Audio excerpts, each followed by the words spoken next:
What's good, everyone? Alex Trataros here with another Knicks episode of the Knicks Jets Etc. podcast. And we'll be talking to my buddy, my coach, my pal, the man with the plan, the guy who decided to take. I don't even know how he did it. He decided to say Knicks are going to win by what? By single digits. He said single digits. Everybody, I'm sorry. What is going on? He does not know what the New York Knicks are this season. After watching the double overtime, he was not prepared to see the New York Knicks break the 15-game losing streak against the Philadelphia 76ers. My guy, the one and only, the gambling betting addict himself, John Meleka. What's good, bro? What's up, man? It's good to have you back for this Knicks season.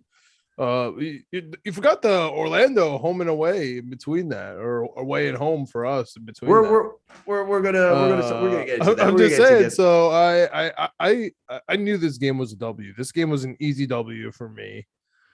We had to put it away, and I love that it was in prime time. Usually the Knicks think in prime time. It was on TNT, and I love that next game versus the Bulls, the undefeated Bulls, the number one seeded in the Eastern Conference Bulls.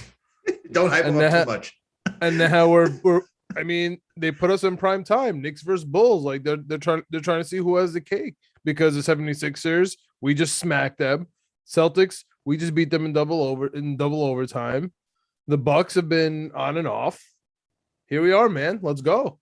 I'm ready. Let's go indeed, man. And you had the honor, while I was away on my honeymoon, to do the game recap after I got to watch all the IG videos of you being there, making some kooky faces, getting really into the game. You having your head in your hands because you're like, how could it be double overtime? How could we even be in overtime right now? After a Marcus Smart freaking three-pointer to tie the game, I know you was bugging the living daylights. Right in my eye, bro. Right in your man. But Tatum could have killed me.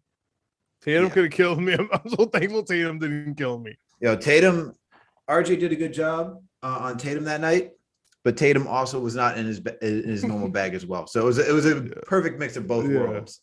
So hey, man, I'll take the W. But let's get into that, because you had the joy of doing it, man. You also had the honor of being at the Knicks home opener. I can only imagine the atmosphere. I mean, I don't even need to imagine. We have side talk just doing bing bong. Knicks are taking it all the way, baby.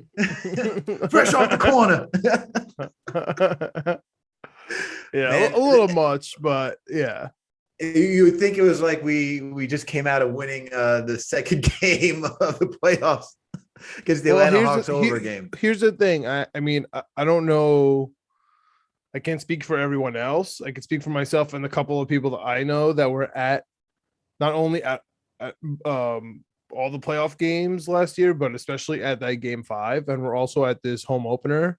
And as I said last episode, there was just some demons to exercise, man. Like for the Knicks, for us. And so it was different. And the way that it ended, like the way that it had to go to double overtime, it had to be dramatic. It had to be emotional. You know what I mean? If we just won by 8, whatever, it wouldn't have been a big deal maybe. But they got us hyped for that. You know what I mean? They quote unquote gaslit us. And we had to go crazy, because imagine, I feel like we would have been insane if we walked out of there perfectly normal. As if, oh yeah, whatever, just a regular game, no problem.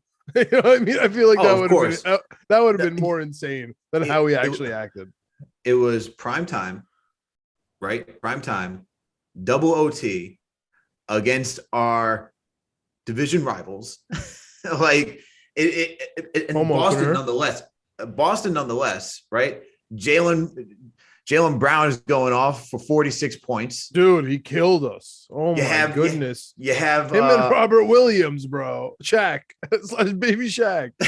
Stop gassing up Robert Williams. Yo, he killed us, dude. I know. I like Robert Williams. I like the Time Lord. He's okay. He's cool. Okay. He killed us, bro. He had a good game. We had no answer for him. Man, but then you also have Randle popping off with 35. You had him 48 with 32. Man, it was quite a night to remember. These guys came in, gave it a show.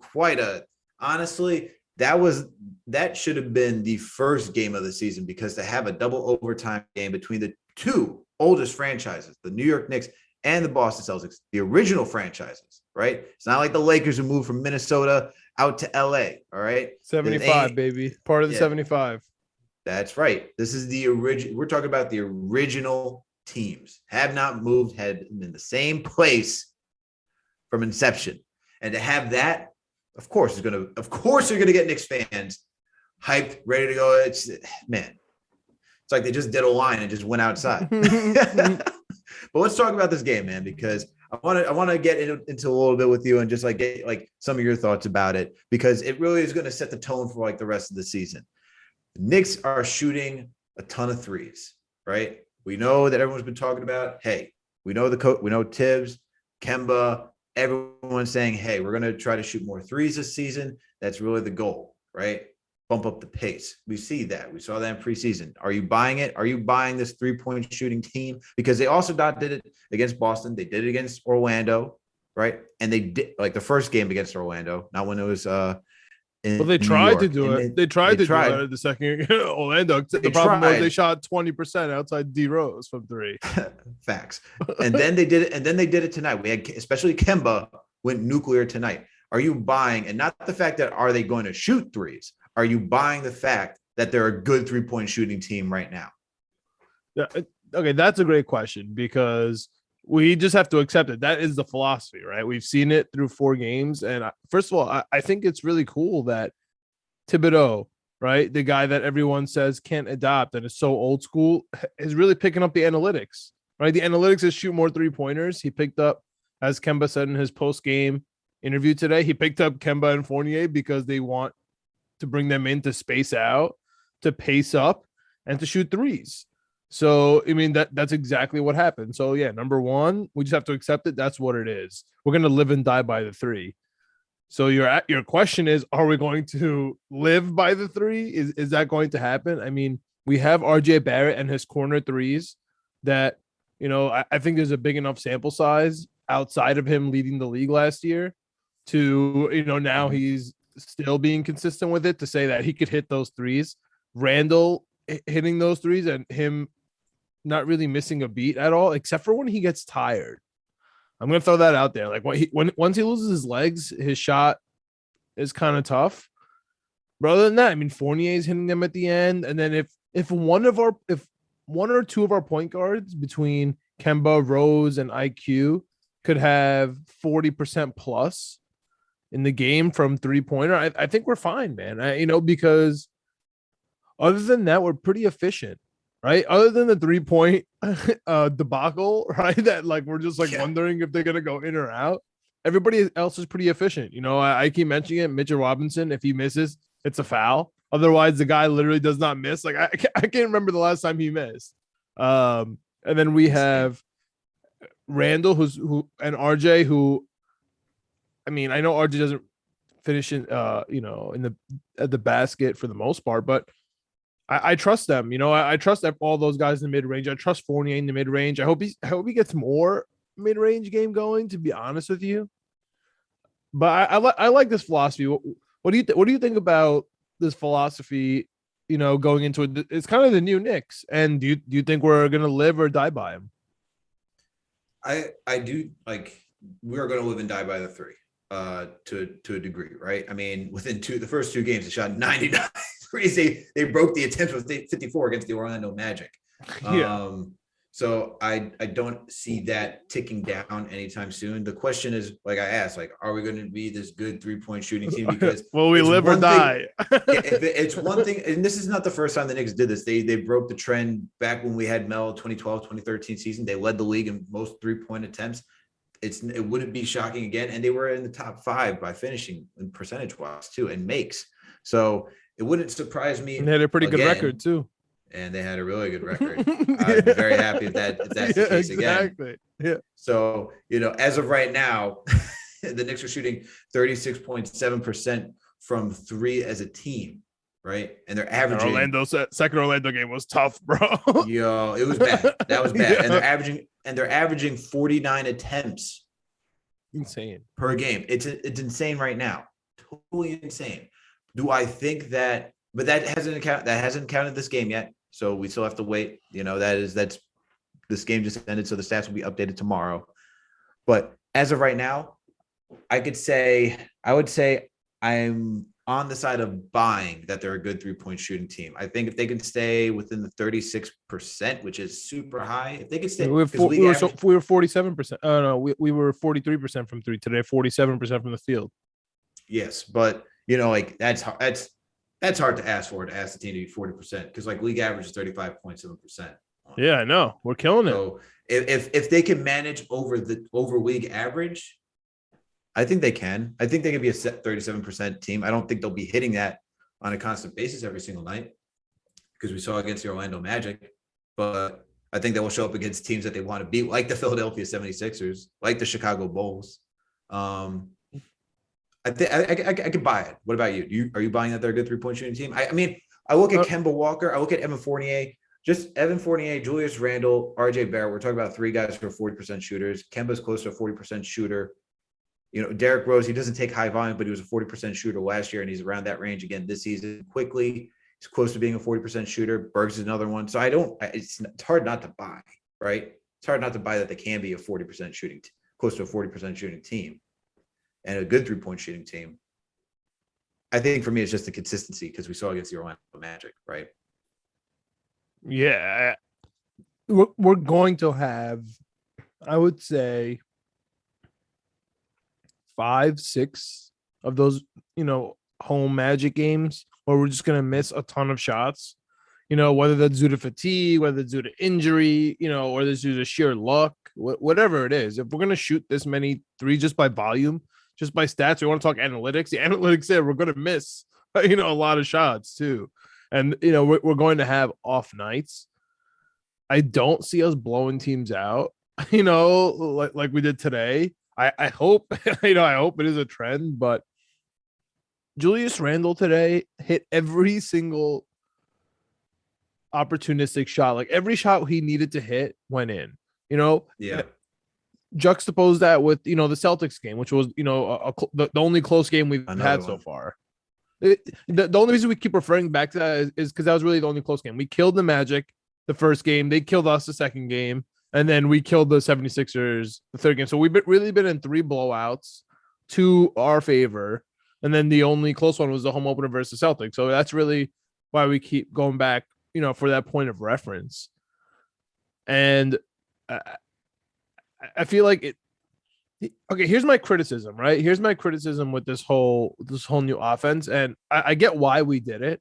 Okay, I don't really think it's an analytics thing. I think Tibbs knows that he can't have an offense. Like he can't run an offense. He knows it. He just does whatever the point guard gives him. Whatever the guard is, that's just what he is. So that's why he brought in just 3-point shooters like Fournier, like Kemba. And he's like, you know what? Just we're going to shoot threes. You're going to open up, and that's what we're going to do. I like it. I don't know how long it's going to be sustainable for. However, at the end of the day, I don't think we need it. Like, I still think we can still win an 87-82 game. You know what I mean? At the end of the day, where we're just like fighting like 2-point baskets, whether it's zeros, Randall, Fournier, Mitch Robinson, tip-ins, Noel's going to come in there and get us second chance rebounds. Gibson's going to be hitting the ball out there, like just like tipping it. Obi Toppin, another solid 12 minutes from him today. He's going to be in there.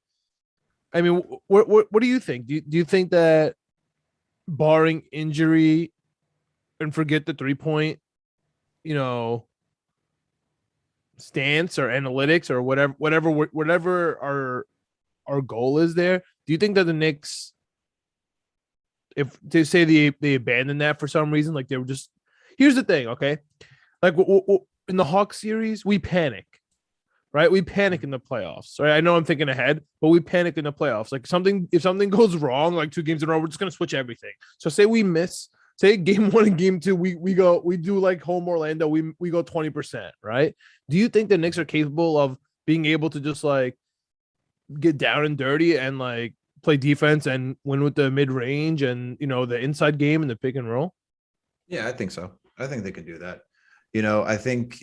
I wouldn't say this team is going to strictly live and die by the 3. I mean, Kemba Walker's a good mid-range shooter. Julius Randle is a good mid-range shooter. RJ is slowly becoming a better mid-range shooter. Evan Fournier is a good mid-range shooter. Burks is a good mid-range shooter. So is D Rose. Quickly loves the floater. He's not really a mid-range shooter, but you can utilize that. So with those guys alone, I think we can operate in the in-between, right? The 15-foot range. But the thing that I would say about, I think what you're trying to get to is like, can they adapt? I think this team can adapt. Like we're seeing that Tibbs has adapt, right? Even with talking to 3-point shooting. And even though Tibbs is not really the offensive guy, and this is what I wanted to get to, it's Johnny Bryant who's doing that, the assistant head coach, right? It was discussed, written about, reported that when he was out in Utah, he would draw some of these offensive plays for Quinn Snyder. So I wouldn't be surprised if he's doing the same thing here for the Knicks, because that's, he's known for helping develop Donovan Mitchell, Damian Lillard, guys who are great offensively. So I can only see that he's helping this team as well. But I do think that this team is going to be a good 3-point shooting team. I do think they are going to be able to work in the mid-range. I mean, it's just going to take time for them to gel. That's why we're seeing all these, that's why we're seeing the starters even in a blowout game to the last minute, because they have to work these things out. They have to get comfortable seeing different looks, playing teams differently. And they played the Celtics pretty well. I think that was an even shot distribution. It wasn't all threes. Like they were getting in the paint, they were getting in down low.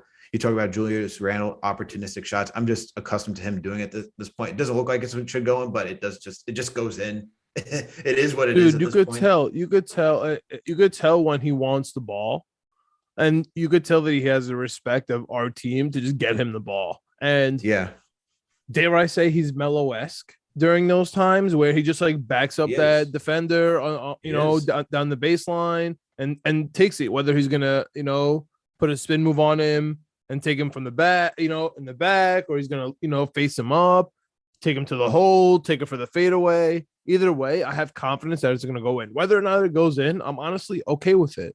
Like that shot, the RJ Barrett, corner threes, like IQ, threes from way too far off the line, or floaters, Fournier threes, like there's some things that you cannot be mad at anymore. D Rose floaters off the glass. You know what I mean? Like there's something, even if he misses 11 of those in a row, like it's okay. He still has the green light on those. So I do like the chemistry we have. There's definitely a confidence, and nobody is scared to give the next player the ball. There's definitely no egos around. So overall, man, I'm super hyped about what the Knicks are doing right now. So what? We lost, against Orlando because we shot 20% outside D Rose from the three. Like, so what? Who cares? We split a home and away. It's fine.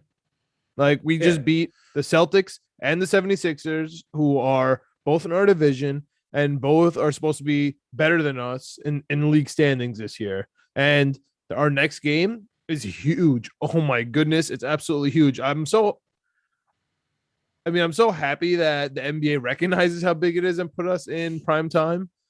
And today I'm so happy that we kind of put those cobwebs away of not only the 76ers streak, like you mentioned, but also just a prime time, man. The Knicks and the We're getting Jets, more prime times.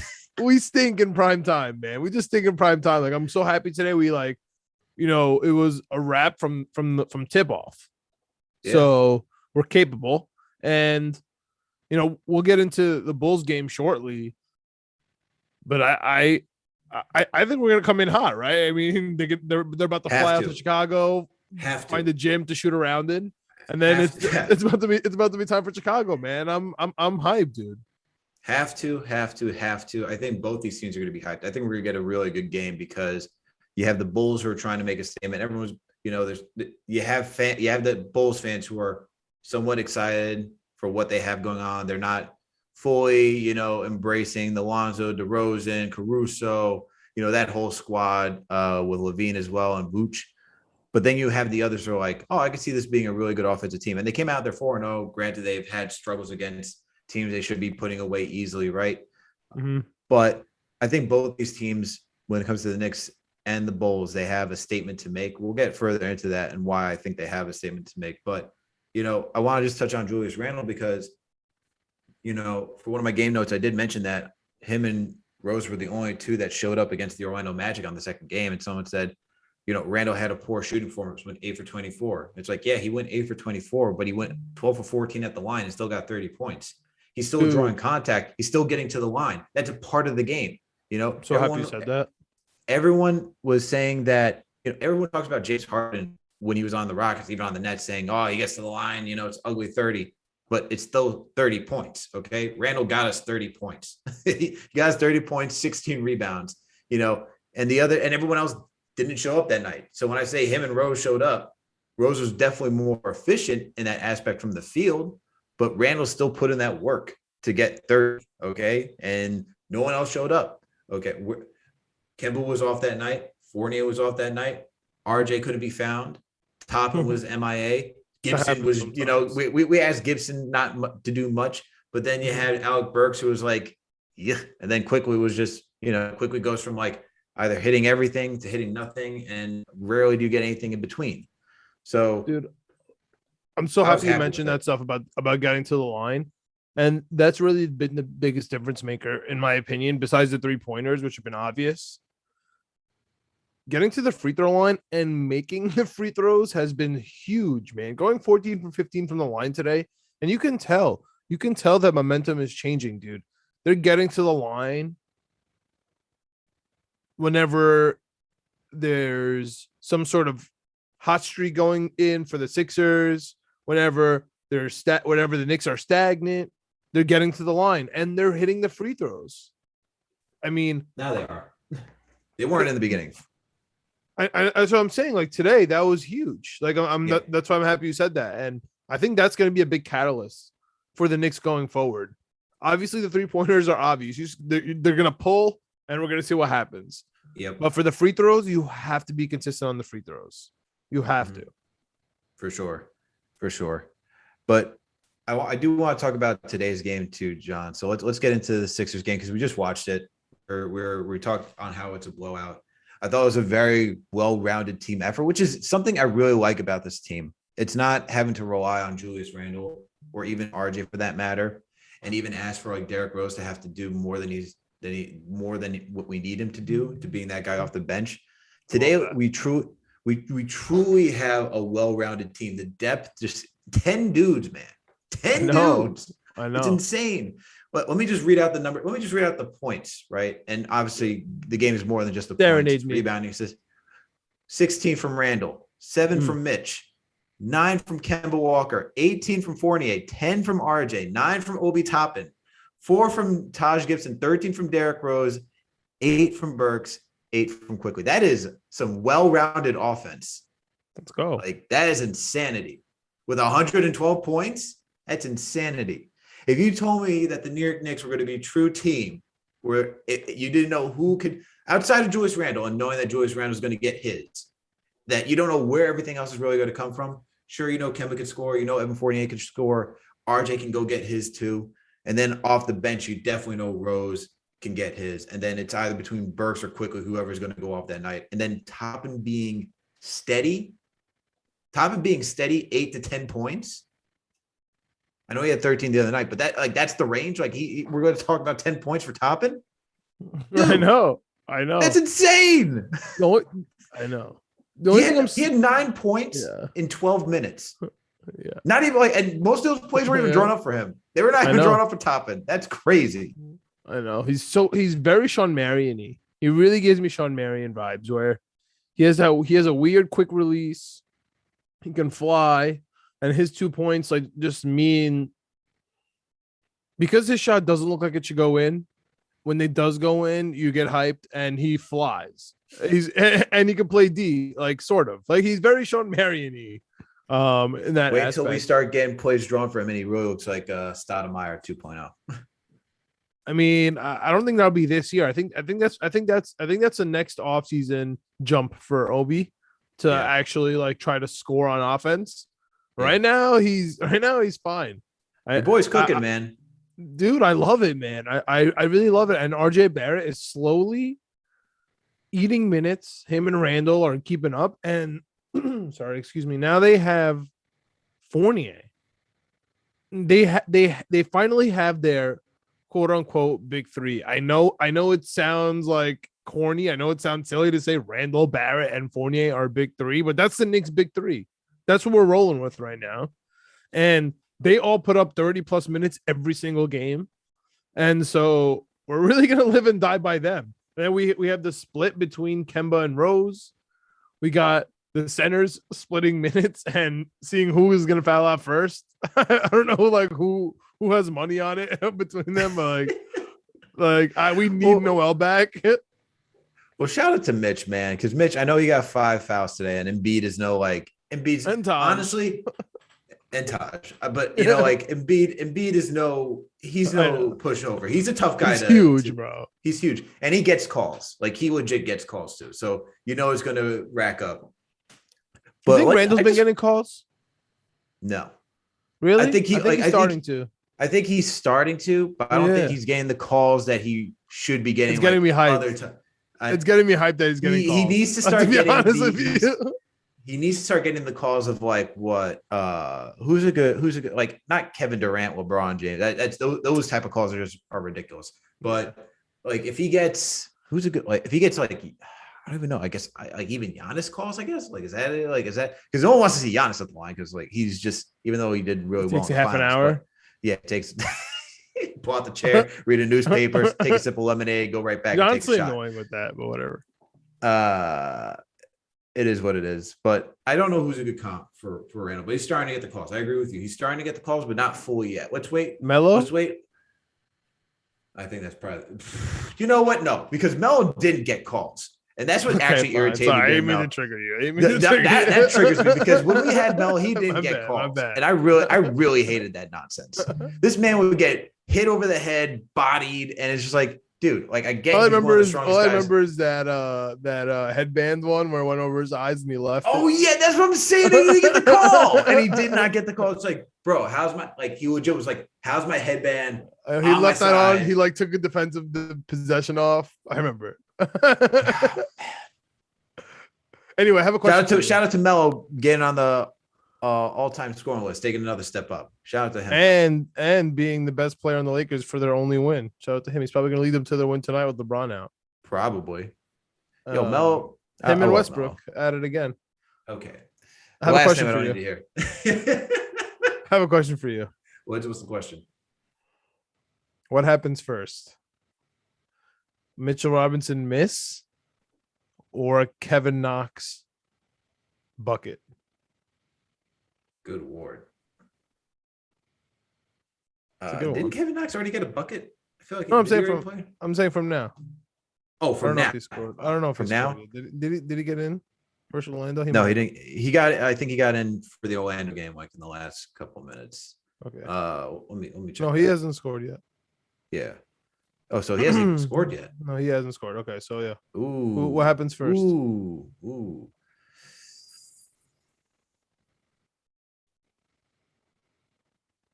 It's got to be Mitch missing a bucket. Sadly. Really? Yeah. Here's the thing. I'm shocked. Mitch has been fire, man. Mitch has been on fire. I know. I'm shocked that we can't get. I know that Macri had to take the heat for this, but like we're never gonna bench anybody during like if we're gonna blow teams out, we're never gonna bench anyone for these garbage. I don't agree with that because I feel like let's get into this conversation because I know the minutes. I know the minutes is a very good question. I look at the beginning of the season right now as a run to get this starting unit and everybody in shape for what's coming later. Because we look at the Lakers, we look at the Nets, right? We're not those teams that can just turn it on like halfway. Doesn't matter the seeding, and we're ready to go. This is year 2 of like needing to like work out the kinks, especially with 2 guys like Evan Fournier and Kemba Walker in the starting rotation, because it's not Julius and RJ anymore being the 2 primary guys. It's Randle and essentially who's hot that night, right? So I still think it's going to take some time for them to gel, like 4 preseason games, 4 regular season. We're up 18 with a minute 30 left. What are we talking about here?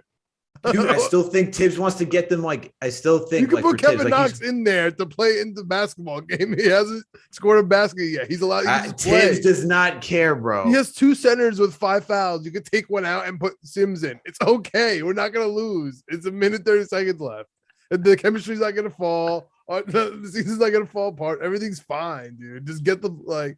That's why I. Oh, you're talking? Are we talking about with like a minute 30 left, or are we talking about with like 5 minutes left? Yeah, dude. No, like anything. 2 minutes left. Like he's okay subbing players in for like 24 seconds. You know, he'll put Obi in with 24 seconds. I know he puts McBride in for like 4 seconds. Yeah, he doesn't care. What's going on here? When it's the end of the game, minute 30, he's like, no, like we have to get like, what's going on? Why can't he just take these players out? I don't understand. He knows that Chicago's coming up, right? He knows we have to travel tonight, get on a plane, go to Chicago. They're gonna shoot around. He's to go to Chicago. But dude, let's look at the minutes. It's like it's 30 minutes. I know. Here's the thing. That's why I'm not even like trying to be that guy to like look at the box score, look at the minutes, and like see it. We're up. Like we're simply up almost 20 points with a minute 30 to 2 minutes left in the fourth quarter. The game is over. It's okay. Like put in some players. I didn't say 5 in 5 out. Like Sims. It's okay to just like take out Randle, leave an RJ one game. Next game, if that happens, you know, God willing, if that happens, we're blowing a team out. You know, keep RJ, Art Randle and take RJ out. Something like that. Like it's okay. I will concede on like for Randle because he led with 36 minutes. Obi only had 12. You can give Obi a couple more minutes. It didn't have. You could have put Obi in there. Stay. That's what I'm saying. Yeah, Obi could stay. Yeah. No, I agree with that. Unfortunately for Jericho Sims, because he's on a two-way, he can only play so many actual NBA games before you have to convert him into a full-time player and take up a roster spot. So Sims, like that's gonna be a rare. I'm sure someone's saying like, if we need Sims, like he's break glass in case of emergency. He's not going to get that many minutes. That's a good point. Knox can't play the game. But I agree with you.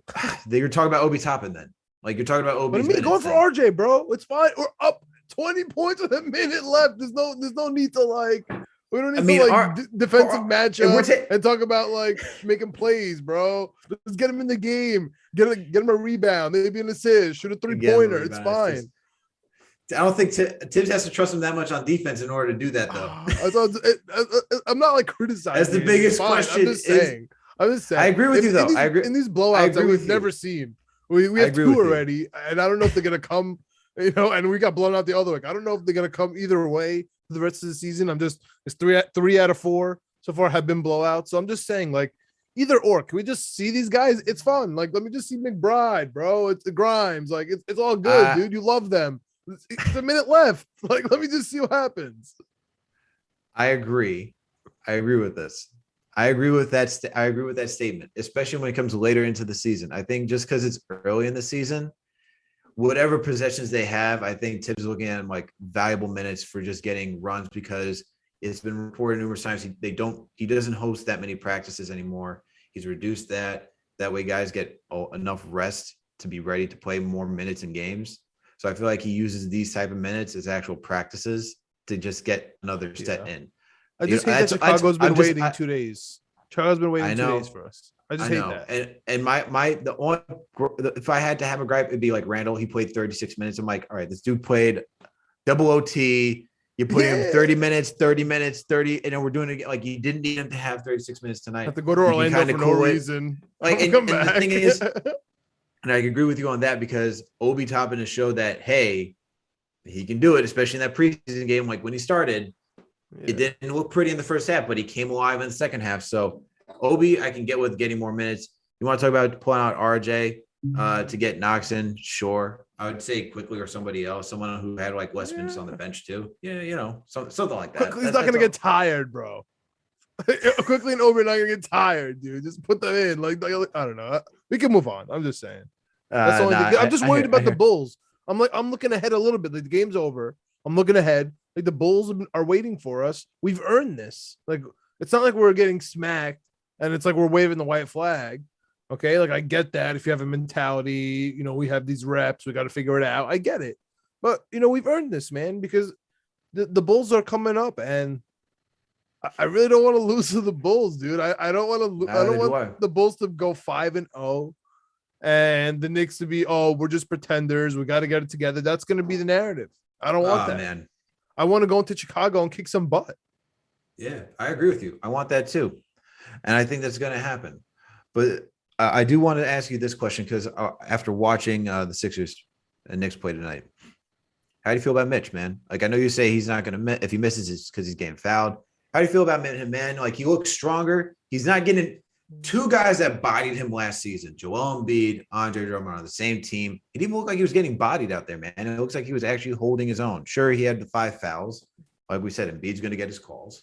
But how do you feel about him, man? I like what Mitch has shown over these first couple of games. He's been scaring the living crap out of us because it looks like, not again. Oh my goodness. Not again. That was not scary. again. I forgot. Yeah. I honestly forgot. I tried to erase that memory. Men in Black stuff in my brain. It wasn't once. It was. I know. I erased it from my brain. Then he came back running. Like, I saw him like running back from the locker room and then he tweeted at us. Mitch is the man. And I hate to be that guy, but all my crazy, quote unquote, hot, insane offseason takes, and one of them being, if you give Mitch the full extension, it's literally a discount. I mean, it's coming to fruition now. I know it's early, and I know we have nothing to lose, and I know he can get injured at any time. I get that all. I'm just saying, Mitch on a max extension for what we can give him in the 50s or whatever it is a steal.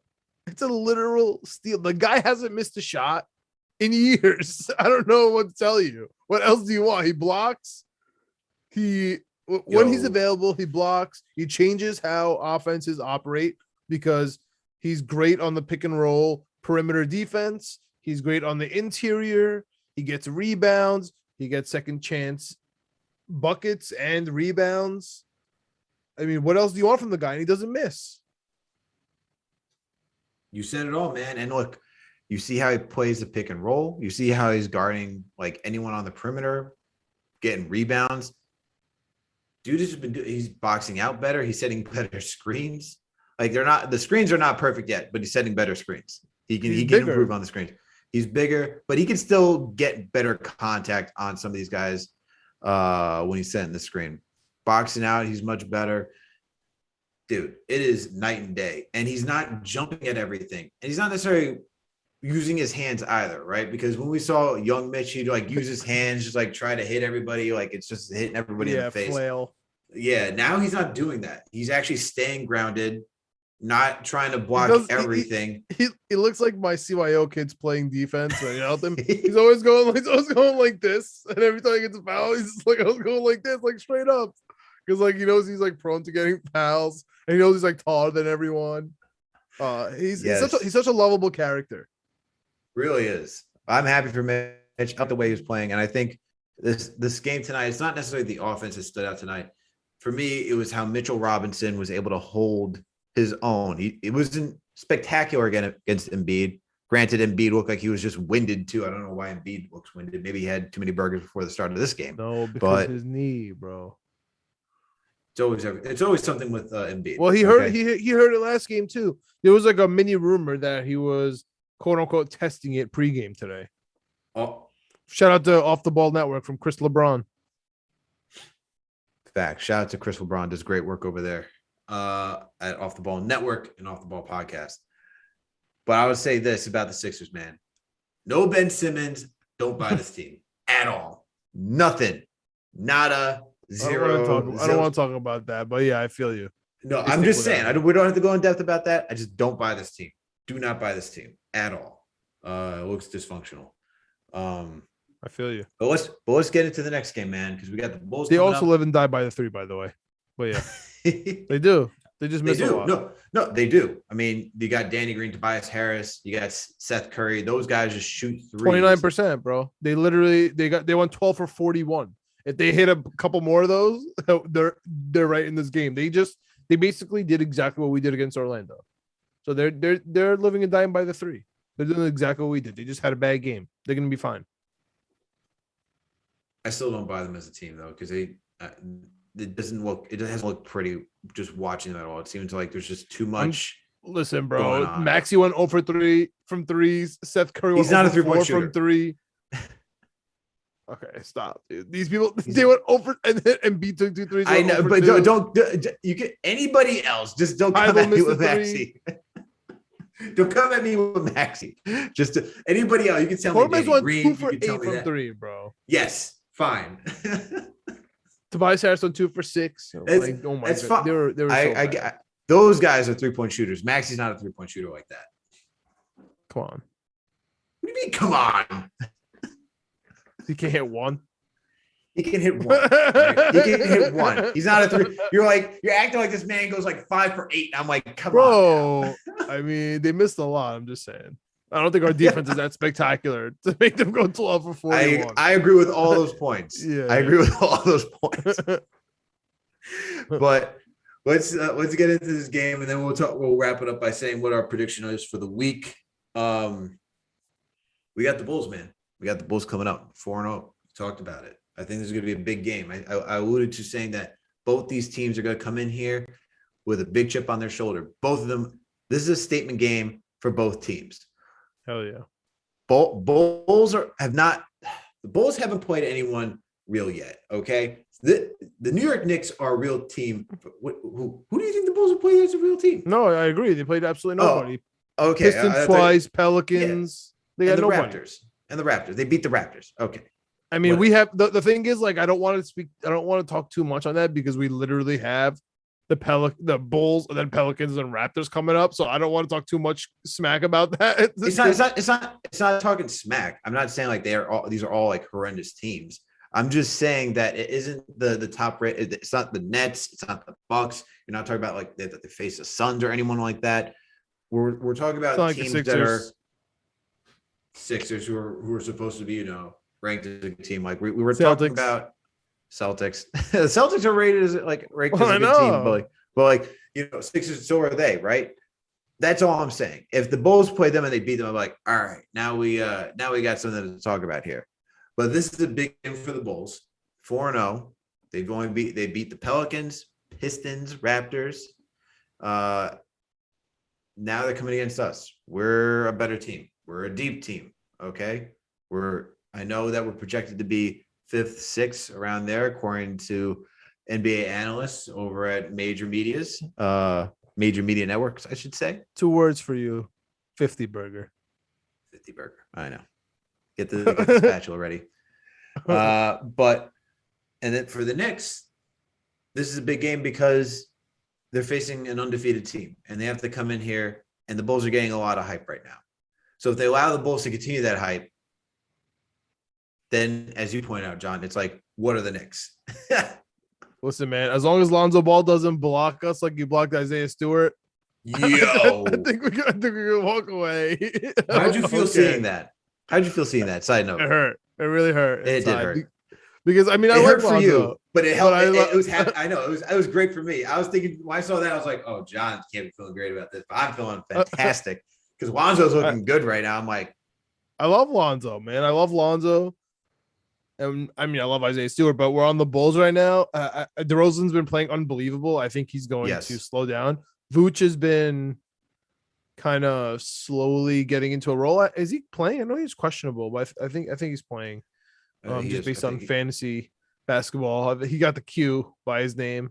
When I was looking earlier, I think he's playing. I mean, he's played 4. Yeah, his numbers are down, but he's still getting that double. Mm-hmm. It's going to be actually a pretty good matchup, in my opinion. I just think that if we D them down, I don't think that we are going to. I think they're not going to be able to stand a chance. I really don't. Like, I legitimately, I know it's scary because we're talking about the New York Knicks, and I get that. And now they're going on the road, and technically we're versing the best team in the East. And they're the new thing, right? Chicago Bulls are the new and upcoming thing, right? They pace it. They got free agents. They're good to go. They got Vooch. They still got the center. Like, it's not they're playing small ball. I don't know. I think we could actually kill the Bulls. But I mean, we'll Oh, see. We'll see what happens. I I just think that we could be their literal kryptonites, a team that plays defense and also can score.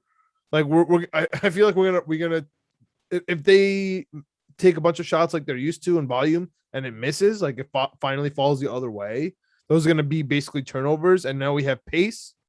Like it's a high volume team shooters that miss a la the 76ers today are going to run into a real problem with the Knicks because we finally could pace the ball. That's all I'm saying. We didn't even score that well in transition. Like we didn't really take advantage of transition today, transition scoring, but that's a dimension the Knicks do have as well. And that's really the thing that scares me about the Bulls, because we aren't the same defensive team as last season. So the Bulls in transition are a scary team with DeRozan, Levine, Lonzo, and even Caruso out there, because you're talking about four like ball handlers that can just move up and down the court and figure out who to get it to in the blink of an eye. Mm-hmm. But looking at this team, like outside, like if I just go, like we look at Levine, we look at DeRozan, we look at Vooch, we look at Ball, we look at Caruso, we look at Patrick Williams. After that, who else do they have? Those are the six players. That's what I've listen. This is what I've been preaching before the season started. Their depth is so bad, and they don't play defense. But what they're good at is pace and shooting. And I mean, yes.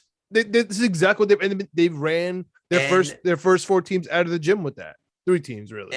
And they have to rely on those guys, because when I ended with Patrick Williams, those are the 6 guys that play 27 minutes plus.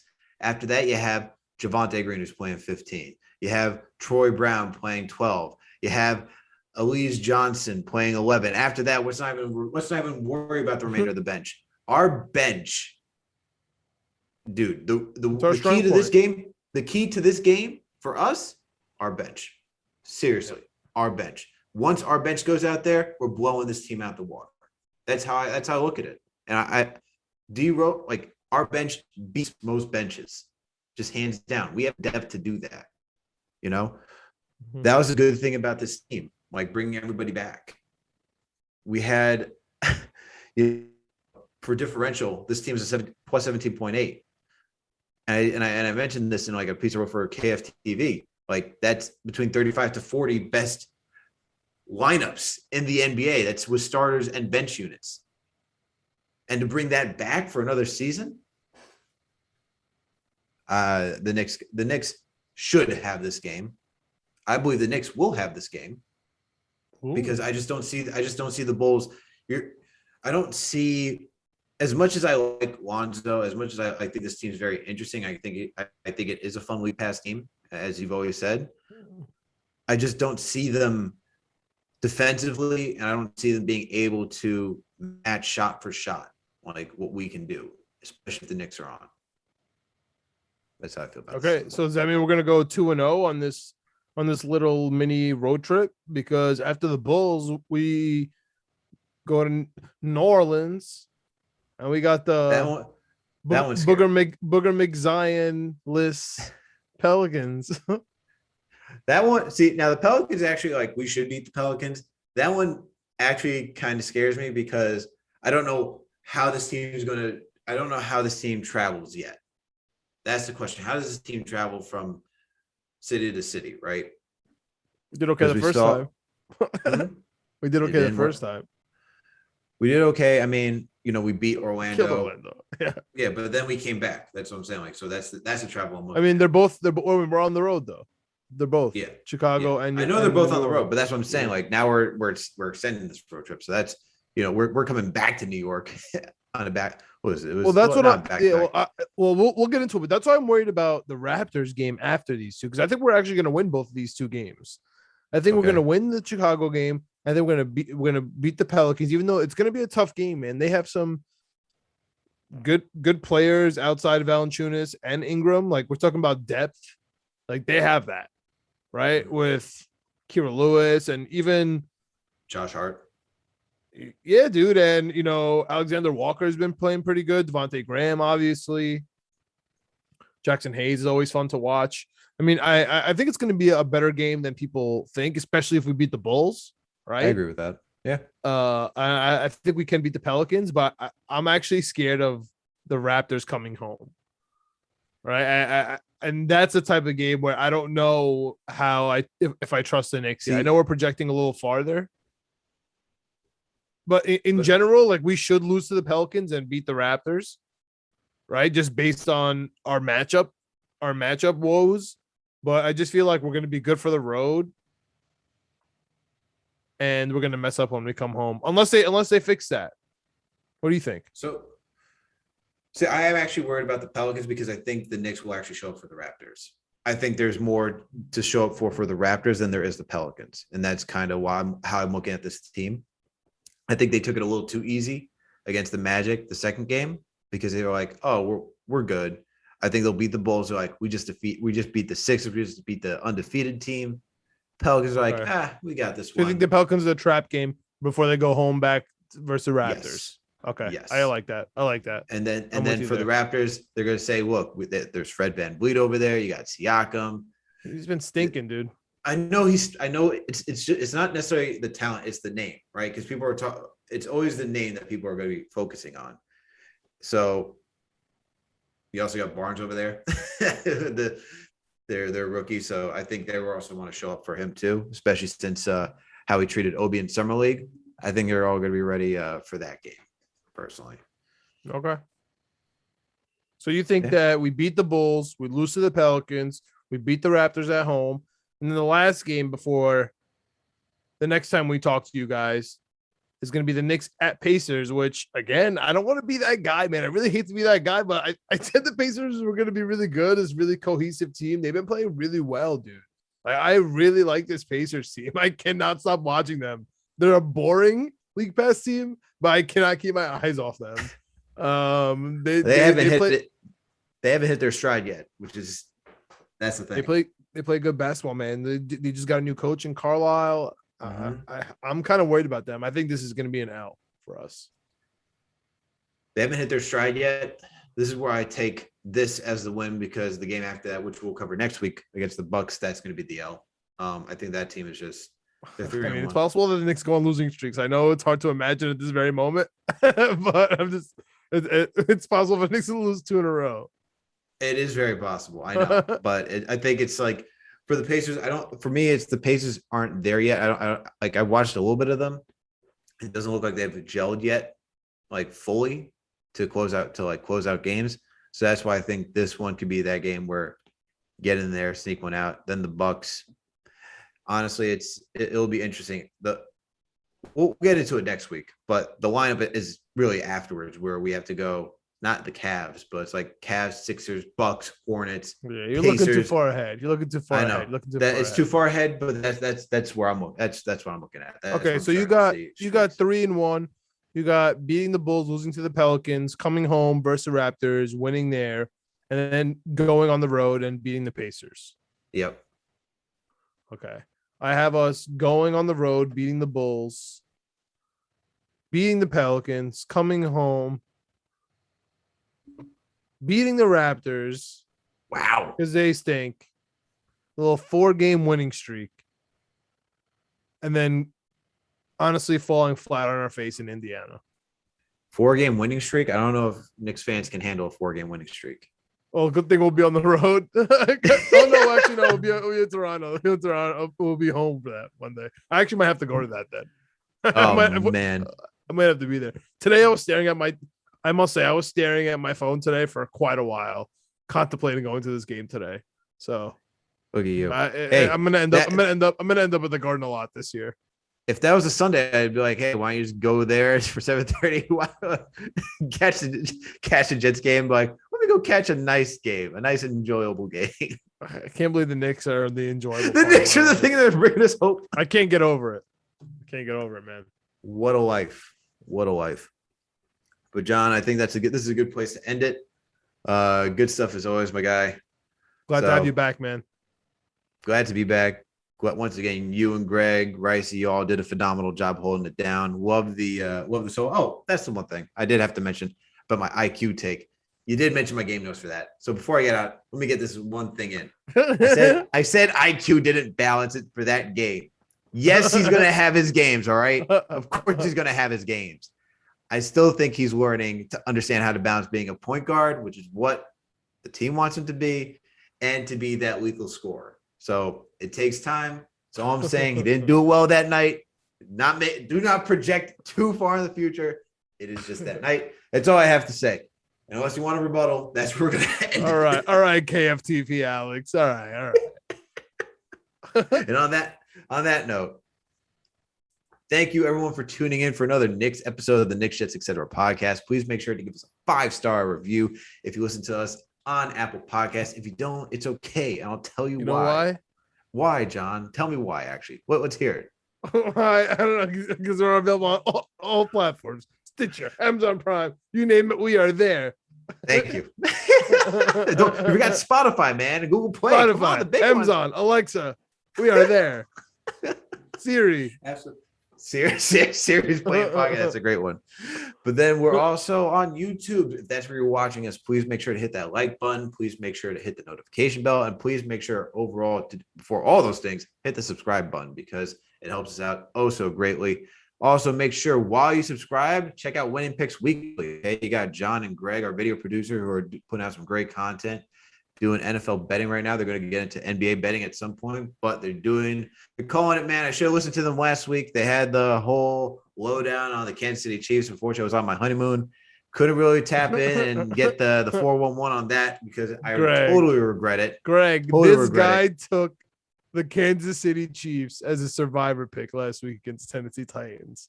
Makes me absolutely sick to my stomach. Unbelievable. Honestly, unforgivable. Unforgivable. Oh, man. And some waffle fries. For sure. All right, yo. But wait. Last thing. Please make sure to check us out on all social media platforms, Twitter, Instagram, TikTok, Facebook, you name it. We are there. That's it, everyone. Thank you for tuning in for another Knicks episode. We'll catch you later this week for the Jets preview. Oh, God. Jets preview. Let's go, Knicks. Elite Flacco. We are back, baby. Jets are back. Shout out Lil Penny.